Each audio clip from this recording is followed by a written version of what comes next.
नमस्कार मित्रांनो, कसे आहात आपण? आज आपण आलेलो आहोत छत्रपती शिवाजी महाराज टर्मिनस येथे. याचे आधीचे नाव व्हिक्टोरिया टर्मिनस होते. हे मुंबई शहरामधील एक ऐतिहासिक व सर्वात मोठे रेल्वे स्थानक आहे.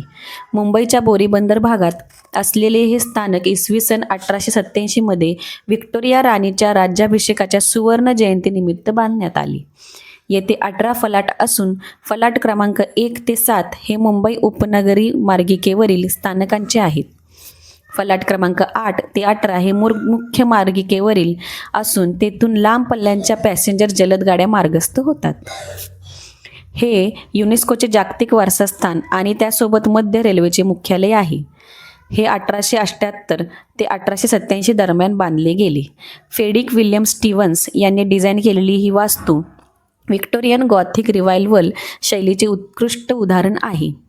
हे युनेस्को जागतिक वारसा स्थळ असून बोरीबंदर मुंबई येथे स्थित मध्य रेल्वेचे मुख्यालय आणि भारतातील सर्वात व्यस्त स्थानकांपैकी एक आहे. ही सुंदर वास्तू बांधण्यासाठी 10 वर्षे लागली. या इमारतीला त्यावेळी सुमारे 16,14,000 रुपये एवढा खर्च आला होता.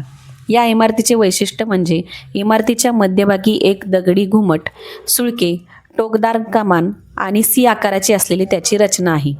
या इमारतीच्या नावात बदल करून 1887 मध्ये व्हिक्टोरिया टर्मिनस असे करण्यात आले आणि परत 1996 मध्ये छत्रपती शिवाजी टर्मिनस CST आणि 2017 मध्ये छत्रपती शिवाजी महाराज टर्मिनस CSMT असे करण्यात आले.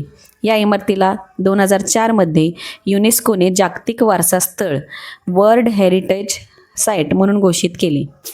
हा व्हिडिओ आवडल्यास नक्की लाईक करा आणि चॅनलला सबस्क्राईब करा. धन्यवाद.